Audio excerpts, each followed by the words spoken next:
Hello, good morning, जोहार। मैं राजू और आप देख रहे हैं 24 झारखंड न्यूज। चलिए जानते हैं झारखंड की आज की 25 मुख्य बड़ी खबरों को।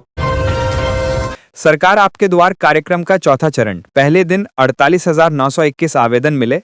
4,462 आवेदनों का हुआ निपटारा। झारखंड सरकार ने शुक्रवार से आपकी योजना आपकी सरकार आपके द्वार कार्यक्रम के चौथे चरण की शुरुआत कर दी है। इस बार पहली बार शिविरों की शुरुआत प्रखंड मुख्यालय स्तर से की गई। कार्यक्रम के पहले ही दिन कुल 45,661 आवेदकों की ओर से 48,921 आवेदन प्राप्त हुए, जिनमें से 4,462 आवेदनों का निपटारा किया जा चुका है। सरकार आपके द्वार का चौथा चरण पहले ही दिन बेहद प्रभावी साबित हुआ है। बड़ी संख्या में आवेदन और तत्काल निपटारे से स्पष्ट है कि सरकार इस बार योजनाओं का लाभ जनता तक तेजी और पारदर्शिता के साथ पहुंचाने के लिए विशेष तैयारी में है। इस अभियान की शुरुआत मुख्यमंत्री हेमंत सोरेन ने 15 नवंबर 2021 को पंचायत स्तर पर की थी।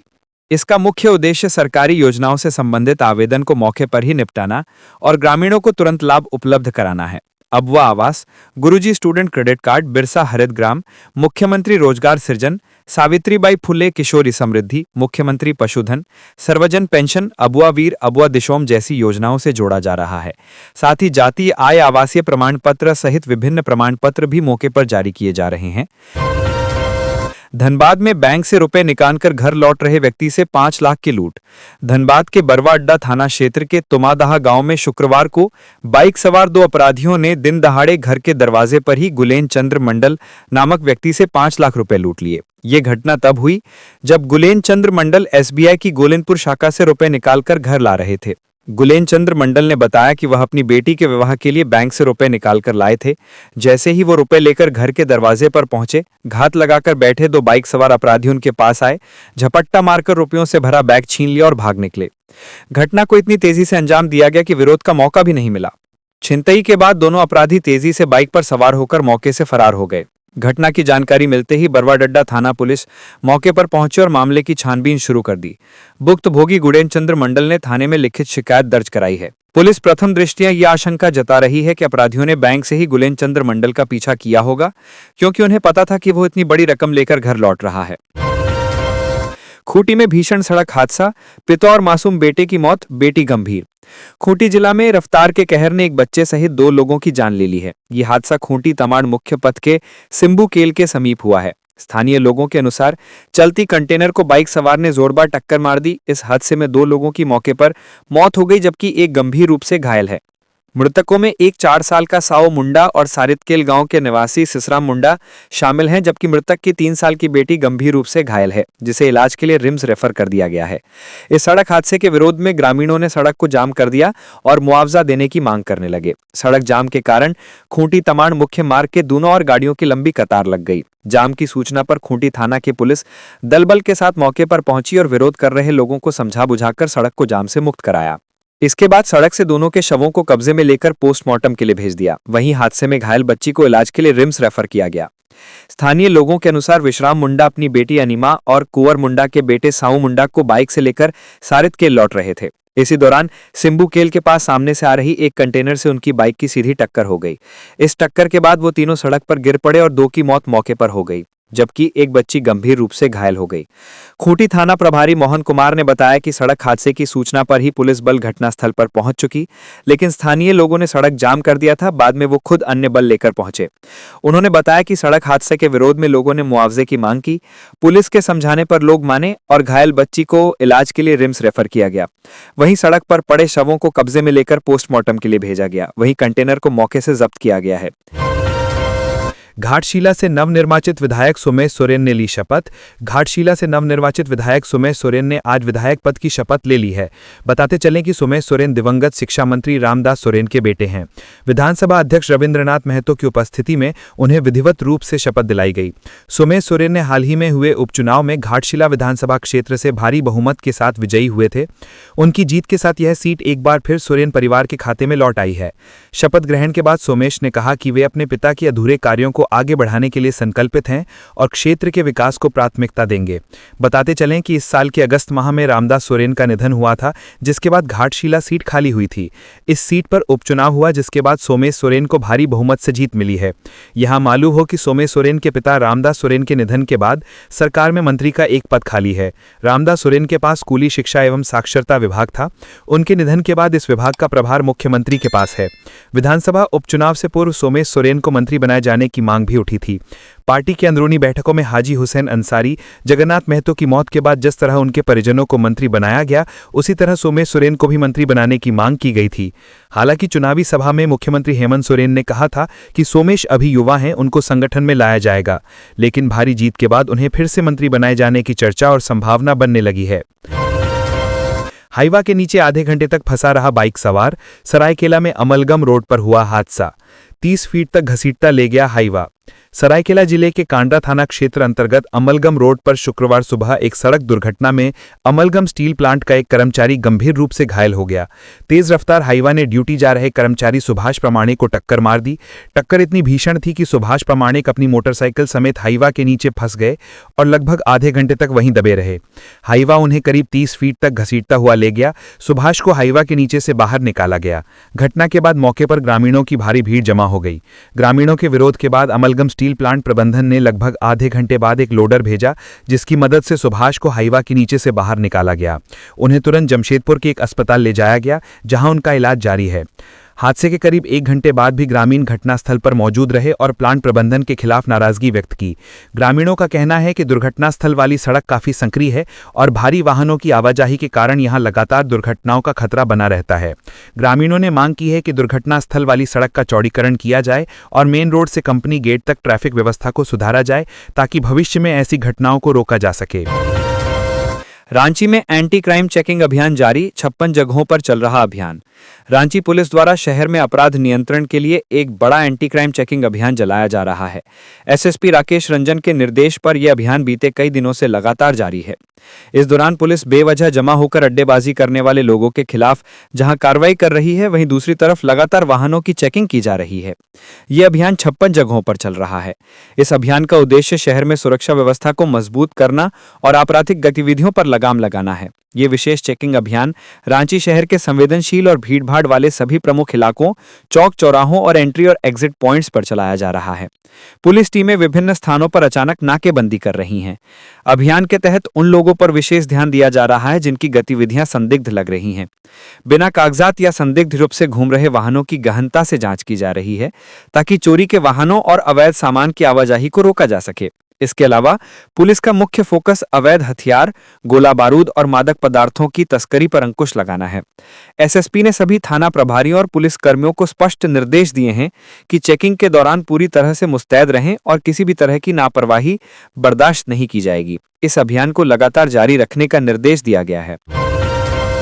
गढ़वा में मंत्री दीपिका पांडे सिंह ने दिया बड़ा बयान, कहा बिहार में वोट चोरी के सहारे बनी एनडीए सरकार। बिहार विधानसभा चुनाव में मिली एनडीए को बड़ी जीत पर झारखंड की ग्रामीण विकास मंत्री दीपिका पांडे सिंह ने प्रतिक्रिया दी है। साथ ही उन्होंने सौर के मुद्दे पर भी बयान दिया है। मंत्री दीपिका पांडे सिंह एक दिवसीय दौरे पर गढ़वा पहुंची हैं। बिहार विधानसभा चुनाव में महागठबंधन को मिली करारी हार पर ग्रामीण विकास मंत्री दीपिका पांडे सिंह ने कहा कि हमारे नेता राहुल गांधी ने पहले ही बता दिया था कि कैसे वोट की हेराफेरी होती है। उन्होंने कहा कि चुनाव के ऐन वक्त पहले सर लागू कर 65 लाख लोगों के नाम वोटर लिस्ट से काट दिए गए। ये महागठबंधन को मिली हार का सबसे बड़ा कारण रहा। उन्होंने कहा कि हमारे नेता राहुल गांधी ने अध्ययन कर पहले ही बता दिया था कि कैसे वोट की चोरी होती है और आज ये साबित भी हुआ है। उन्होंने कहा कि आज बिहार में वोट चोरी कर सरकार बनी है। मंत्री दीपिका पांडे सिंह ने कहा कि सर, चुनाव आयोग की एक प्रक्रिया है, हम लोग इसका विरोध नहीं कर रहे हैं, बल्कि ये सही ढंग से हो, ये हमारी मांग है। उन्होंने कहा कि जिस तरह केंद्र के दबाव में चुनाव आयोग काम कर रहा है, हम लोग इस बात का विरोध कर रहे हैं। एक सवाल से जवाब में उन्होंने कहा कि गठबंधन की सरकार में राज्य के हर जिले का विकास होगा। उन्होंने कहा कि गढ़वा की तस्वीर बदल रही है। आपको बता दें कि झारखंड सरकार में ग्रामीण विकास मंत्री दीपिका पांडे सिंह श्री वंशीधर भगवान का दर्शन करने गढ़वा पहुंची थीं। उन्होंने वंशीधर भगवान का दर्शन कर राज्यवासियों के लिए खुशहाली की कामना की। रामगढ़ में उत्पाद विभाग की छापेमारी में कई अवैध शराब भट्टियां ध्वस्त। रामगढ़ जिला उत्पाद विभाग की टीम ने अवैध शराब के कारोबार के खिलाफ छापेमारी अभियान चलाया। इस दौरान बरलंगा थाना क्षेत्र के डीमरा, कदलाटांड, नवाडी व गोला थाना क्षेत्र के कोचलाटांड में सघन छापामारी कर कई अवैध शराब भट्टियों को ध्वस्त कर दिया गया।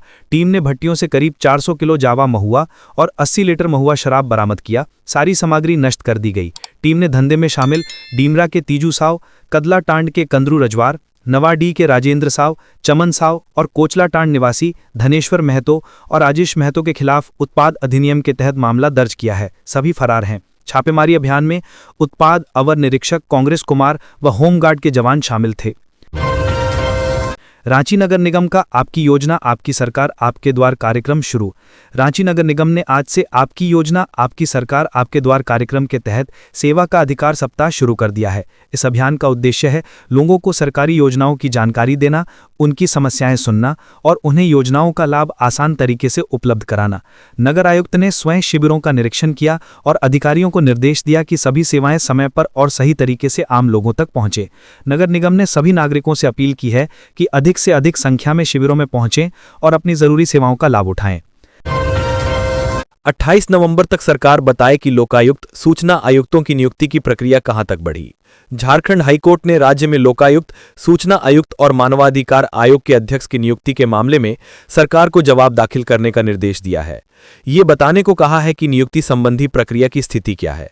मुख्य न्यायाधीश तरलोक सिंह चौहान की खंडपीठ ने आज सुनवाई की अगली तिथि 28 नवंबर निर्धारित भी की। इस तिथि तक सरकार को अपना जवाब दाखिल करना है। अदालत राजकुमार द्वारा दायर अवमानना याचिका पर सुनवाई कर रहा था। इस याचिका में राज्य की 1 दर्जन संवैधानिक संस्थाओं में अध्यक्ष और सदस्यों की नियुक्ति नहीं होने पर सुनवाई कर रहा था। आरआरडीए एवं रांची नगर निगम में नक्शा पास करने में विलंब और अवैध वसूली संबंधी मामले में सुनवाई हुई। सुनवाई के दौरान कोर्ट को बताया गया कि अब केवल 461 भवनों के पास करने का मामला लंबित है, वो भी कतिपय त्रुटियों की वजह से। 3 जुलाई 2023 से अब तक 2529 लोगों ने नक्शा पास करने के लिए आवेदन किया। उसमें 2068 भवनों का नक्शा बीपीएएमएस प्रक्रिया के तहत पास कर दिया गया। नक्शा पास करने के लिए आने वाले आवेदन अब किसी भी टेबल पर 30 दिनों से अधिक समय तक नहीं लटका रहता था। इसके बाद मुख्य न्यायाधीश तरलोक सिंह चौहान की अदालत ने याचिका खारिज कर दी। यह मालूम हो कि जुलाई 2023 में रांची नगर निगम और आरआरडीए में नक्शा पास करने को लेकर होने वाले विलंब और भ्रष्टाचार पर हाईकोर्ट ने स्वतः संज्ञान लिया था। उसके बाद हाईकोर्ट में इस पर लगातार सुनवाई हो रही थी। आज झारखंड विधानसभा की 25वीं वर्षगांठ, राज्यपाल करेंगे उद्घाटन, सीएम होंगे मुख्य अतिथि। झारखंड विधानसभा शनिवार 22 नवंबर को अपनी 25वीं वर्षगांठ मनाएगा। राज्यपाल संतोष कुमार गंगवार समारोह का उद्घाटन करेंगे। मुख्यमंत्री हेमंत सोरेन समारोह के मुख्य अतिथि होंगे। विधानसभा अध्यक्ष रविंद्रनाथ महतो समारोह की अध्यक्षता करेंगे। समारोह का शुभारंभ दिन के 11 बजे से होगा। विधानसभा परिसर में समारोह के आयोजन के लिए भव्य पंडाल का निर्माण कराया गया है। स्पीकर रविंद्रनाथ महतो ने आज शाम पंडाल का मुआयना किया, तैयारियों का जायजा लिया और अधिकारियों कर्मचारियों को विशेष निर्देश दिए। शाम 6 बजे से झारखंड विधानसभा की 25वीं वर्षगांठ के अवसर पर सांस्कृतिक कार्यक्रम का भी आयोजन किया जाएगा। पार्श्व गायक रूप कुमार राठौर अपनी गायकी से श्रोताओं का दिल जीतेंगे। वहीं हास्य कवि डॉक्टर दिनेश बाबरा और हास्य कलाकार रविंद्र जॉनी अपनी अपनी अदाकारी से दर्शकों और श्रोताओं को गुदगुदाएंगे। पलामू में सांप के जहर और पेंगोलिन के स्कल की तस्करी मामले में अब तक 10 गिरफ्तार, छापेमारी अभियान जारी। Wild life crime control bureau और पलामू वन विभाग की संयुक्त कार्रवाई में करोड़ों के सांप के जहर और पेंगोलिन के स्कल के साथ अब तक 10 आरोपियों को गिरफ्तार किया गया है। बिहार के गया और औरंगाबाद जिले से भी आरोपियों की गिरफ्तारी हुई है। पलामू वन विभाग का वाइल्ड लाइफ कंट्रोल ब्यूरो और पलामू टाइगर रिजर्व की एक संयुक्त टीम फिलहाल कई इलाकों में छापेमारी कर रही है। छापेमारी के पहले दिन बिहार के औरंगाबाद के देव थाना क्षेत्र के रहने वाले मोहम्मद शिराज, मोहम्मद मिराज, पलामू के हरिहरगंज के राजू कुमार को गिरफ्तार किया गया था। दूसरे दिन छापेमारी के क्रम में बिहार के गया के पचरुकिया के रहने वाले समीउल्लाह खान, गढ़वा के तैयब अंसारी के अलावा पलामू के राहुल कुमार, गोपाल प्रसाद सिंह, मानकी सिंह, अनिल कुमार यादव और विनोद कुमार चंद्रवंशी को गिरफ्तार किया गया है। गिरफ्तार आरोपियों के पास से अब तक 1200 ml सांप का जहर और 10 किलो पेंगोलिन का स्कल बरामद हुआ है। इस संबंध में पलामू के वन प्रबंधन पदाधिकारी सत्यम कुमार ने बताया कि अब तक 10 आरोपियों की गिरफ्तारी हुई है। आरोपियों के पास से सांप का जहर और पेंगोलिन का स्कल बरामद हुआ है। अभी भी कई इलाकों में छापेमारी जारी है। अवैध तस्करी में शामिल कई लोगों की तलाश की जा रही है। जांच के क्रम में सांप के जहर के साथ फ्रांस की एक कंपनी का टैग भी मिला है। दरअसल गिरफ्तार आरोपियों का नेटवर्क कई इलाकों में फैला हुआ है। वन विभाग इस बात की जांच कर रही है कि आखिर इतनी भारी मात्रा में सांप का जहर कहां से लाया गया है, इस नेटवर्क में कौन कौन लोग शामिल हैं और इसकी सप्लाई कहां कहां की जाती है। झारखंड व बंगाल में कोयला व्यापारियों के 42 ठिकानों पर ईडी की छापेमारी, 2 करोड़ रुपए जब्त।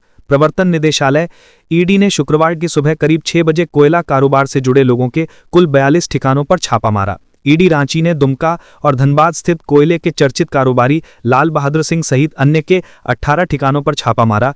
छापेमारी के दौरान झारखंड के विभिन्न ठिकानों से 2 करोड़ रुपए नकद जब्त किए गए हैं। इसके अलावा निवेश से संबंधित दस्तावेज मिले हैं। छापेमारी की कार्यवाही देर रात समाप्त हुई। दुमका के अमर मंडल के ठिकानों से जमीन के कारोबार से संबंधित दस्तावेज मिले हैं। वहीं कोयला व्यवसायी अनिल गोयल के घर से ईडी की टीम को व्यापारिक दस्तावेज के अलावा मोबाइल में लेनदेन का विवरण मिला है। कोलकाता ईडी ने कोयला कारोबार से जुड़े लोगों के कुल 20 ठिकानों पर छापेमारी शुरू की। हालांकि बाद में वह बढ़कर 24 हो गया।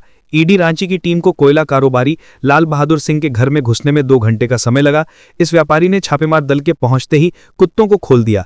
इससे छापेमार दल को 2 घंटे तक घर के बाहर खड़े रहे। इस बीच लाल बहादुर सिंह ने डिजिटल डेटा डिलीट कर सबूत मिटाए।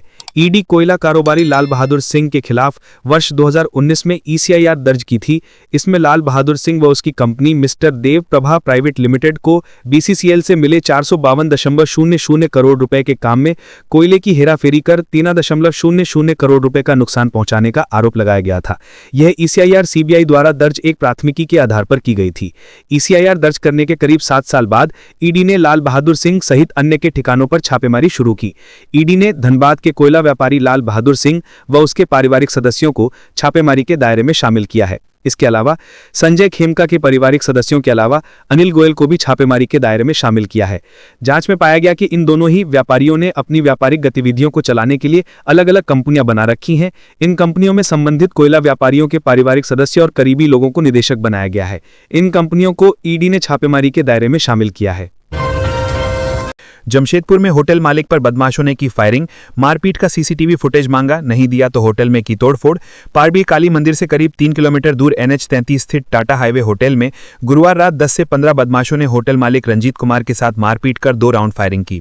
बदमाश होटल से करीब 100 फीट दूर बाइक खड़ी कर पैदल ही अंदर पहुंचे थे। होटल में घुसते ही उन्होंने 2 दिन पहले हुई मारपीट का CCTV फुटेज मांगा, जिसका विरोध करने पर उन्होंने हमला कर दिया। हमले के दौरान बदमाशों ने होटल के किचन की कांच, बाहर लगी कुर्सियां और अन्य सामान तोड़ दिया। शोर मचने पर आसपास के लोग जुटे, जिसके बाद सभी आरोपी बाइक से भाग निकले। सूचना पर चांडिल थाना पुलिस मौके पर पहुंची। पुलिस ने घटनास्थल से 1 खोखा और 3 जिंदा कारतूस बरामद किए। CCTV फुटेज की जांच में सामने आया कि सभी आरोपी आजाद नगर के निवासी हैं। पुलिस आजाद नगर और मांगो थाने की मदद से उनकी गिरफ्तारी में जुटी है। सिद्धगोड़ा 10 नंबर बस्ती निवासी होटल मालिक रंजीत कुमार ने बताया कि 2-3 दिन पहले होटल में कुछ बाहरी युवकों के बीच विवाद हुआ था, जिसकी जानकारी उन्हें नहीं थी। गुरुवार रात 3-4 युवक होटल में आए और उससे उस दिन का CCTV फुटेज मांगा। जब उसने कारण पूछा तो युवकों ने बताया कि उनके साथियों से मारपीट हुई थी। रंजीत कुमार ने कहा, मैंने उन्हें फुटेज देने से मना किया और कहा कि पहले पुलिस में शिकायत करें, तभी मैं फुटेज दे पाऊंगा। इसी बात पर उन्होंने मुझ पर हमला कर दिया। बचाव में मैंने लोहे का रॉड उठाया, जिसके बाद वे बाहर भागे और कुर्सियां और कांच तोड़ दिया। बाहर निकलते ही 2 युवकों ने 2 राउंड फायरिंग की। गोली मुझे नहीं लगी, लेकिन भगदड़ मच गई। मैं किसी भी युवक को नहीं पहचानता हूं। रिम्स निदेशक ने भ्रामक खबरों पर जताई कड़ी नाराजगी, कानूनी कार्रवाई की तैयारी। रिम्स प्रबंधन ने हाल के दिनों में संस्थान से जुड़ी लगातार भ्रामक एवं नकारात्मक खबरों पर कड़ी आपत्ति जताई है। निदेशक डॉक्टर राजकुमार ने अपने संबोधन में कहा है कि जैसे ही रिम्स से संबंधित किसी जनहित याचिका पर चर्चा होती है, कुछ माध्यम मनगढ़ंत सूचनाएं प्रसारित करने लगते हैं, जिससे जनता भ्रमित होती है और संस्थान की छवि को अनावश्यक नुकसान पहुंचता है। निदेशक के अनुसार अदालत के संज्ञान लेने पर संस्थान को अपनी ताकत इन गलत रिपोर्टों का खंडन करने में लगानी पड़ती है, जिससे रिम्स का मुख्य उद्देश्य जनता को गुणवत्तापूर्ण और प्रभावी स्वास्थ्य सेवा प्रदान करना प्रभावित होता है। डॉक्टर राजकुमार ने यह भी कहा कि रिम्स एक विशाल और बहुआयामी संस्थान है, जहां तमाम व्यवस्थाओं के बावजूद कभी कभार ऐसी स्थितियां पैदा हो जाती हैं जो प्रबंधन के लिए चुनौतीपूर्ण होती हैं। ऐसे समय में गलत खबरें स्थिति को और जटिल बना देती हैं। उन्होंने बताया कि सीमित संसाधनों के बीच निरंतर काम कर रहे रिम्स को कई बार निराधार रिपोर्टों का जवाब देने में महत्वपूर्ण समय और संसाधन खर्च करने पड़ते हैं। इससे अधिकारियों की कार्यक्षमता, उत्पादकता और मनोबल पर भी नकारात्मक प्रभाव पड़ता है। निदेशक ने जानकारी जानकारी दी है कि कुछ मीडिया संस्थान बार बार तथ्यहीन खबरें प्रकाशित कर रहे हैं, जिसके खिलाफ कानूनी कार्रवाई की प्रक्रिया शुरू कर दी गई है।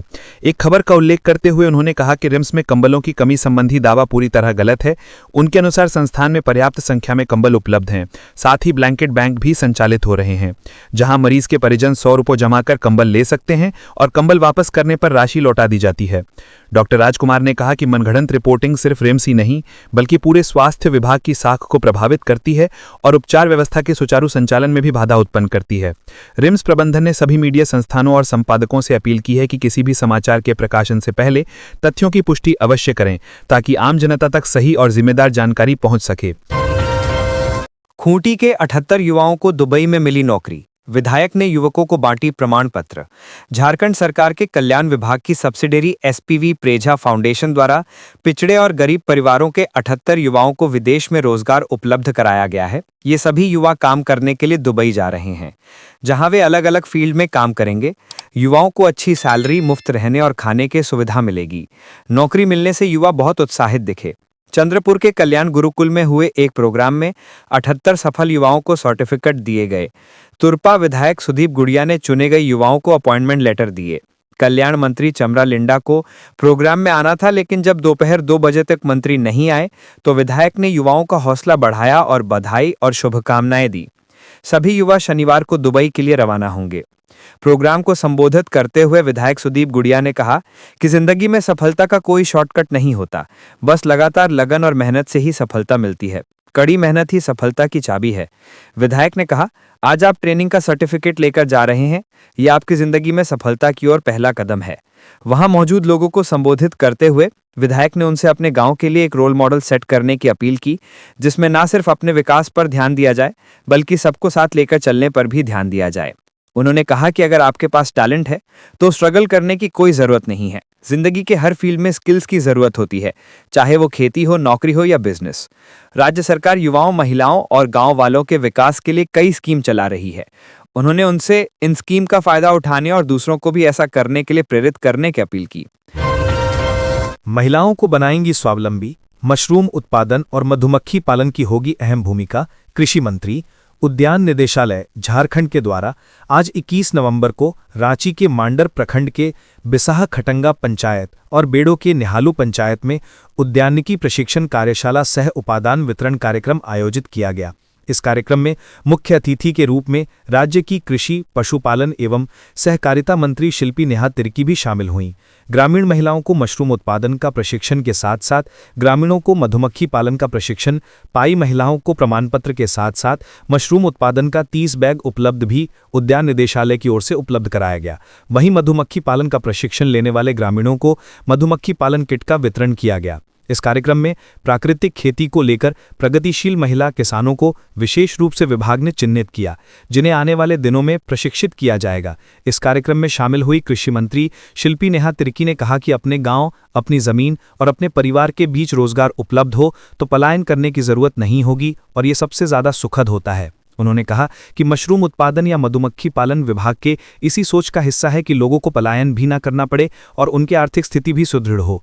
मंत्री शिल्पी नेहा तिर्की ने कहा कि आज मशरूम उत्पादन में हजारीबाग जिले की महिलाओं की चर्चा हर तरफ हो रही है। आने वाले समय में उनके विधानसभा क्षेत्र मांडर की महिलाएं भी मशरूम का उत्पादन कर नाम कमाएं और स्वावलंबी बने, ये उनकी इच्छा है।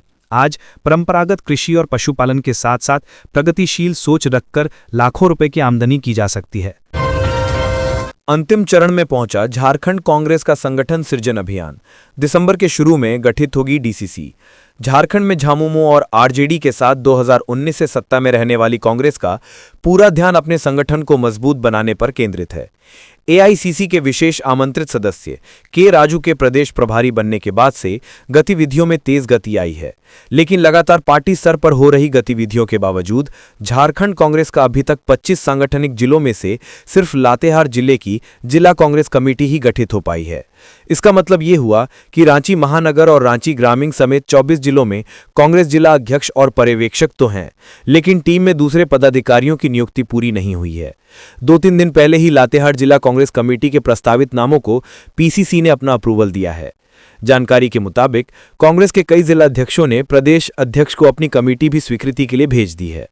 कांग्रेस प्रदेश अध्यक्ष की माने तो नवंबर के अंत या दिसंबर के पहले सप्ताह तक सभी जिलों की जिला कांग्रेस कमेटी घोषित कर दी जाएगी।